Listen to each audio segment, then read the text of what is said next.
Welcome to a new daily top Askreddit video. Today's topic. What product unbeknownst to most people has the highest markup? Caskets and pretty much anything for funerals. Funeral homes completely take advantage of people during the worst days of their lives. It's disgusting. The trick to this is when you purchase a casket, don't specify that it's for a funeral. Then you'll avoid the funeral markup. Also, if you pick one up after death season, you usually get a pretty good sale. https www.merry.org/full-body-donation/ GAD_source equals 1 and GCLID equals CJ0KCQIA3UGQBHDDAR is AFEJ5R1FVKVFYZR5T8LVMKBJUHQB9L8HSGWR4NXPO8NQKZV2LKDNE-3KEK8 attoamperes. Is GLW_WCB. I work with this place for scientific research. You donate your body. They'll use it for research for a year. Then at the end of a year, cremate you and return your ashes. There are other whole body donation places out there that are worthwhile as well. Edit. Since I've seen a few comments asking. The programs I know of are the Merry, Science Care, and Research for Life. A large number of universities and medical schools have whole body donation programs as well.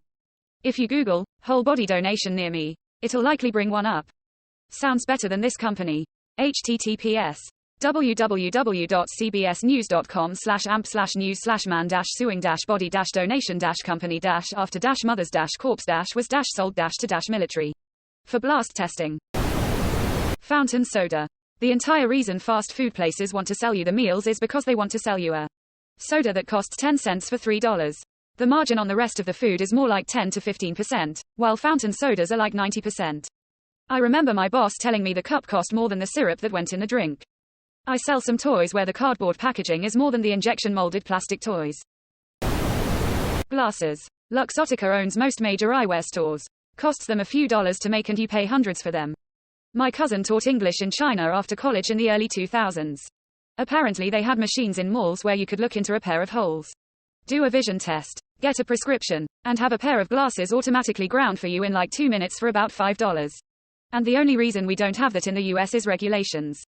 I'm all for regulations that actually protect people.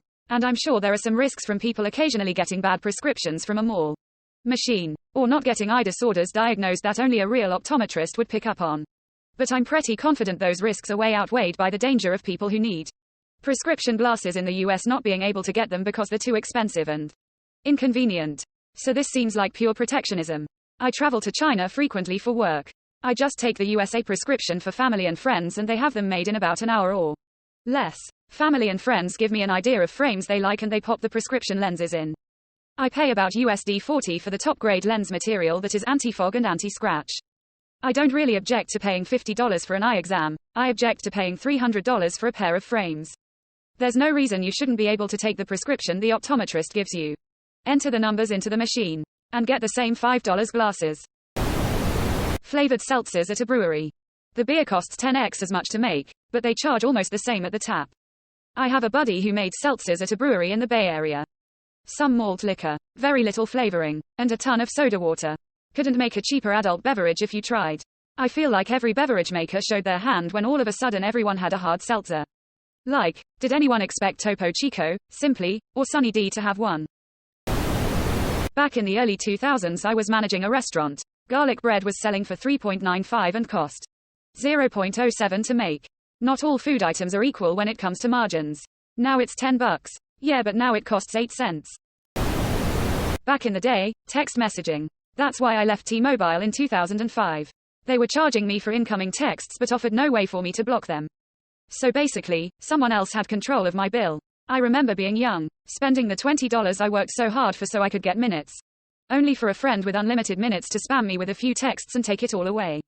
What an upsetting time. In case someone doesn't already know, SMS piggybacks the message data onto a sort of identification signals that your phone and the cell tower are already sending just so they know each other exists.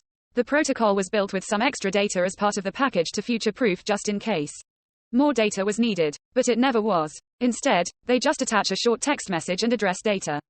So, it literally does not use any extra data. Your phone must send and receive those messages in order to function at all. Other than a tiny extra bit of processing for the data, it was 99.99% profit. On the same note, data itself has a massive markup too. albeit not nearly as much as text messaging. I remember the first time I learned just how cheap data is. Someone on Reddit posted a picture and I think they were in India.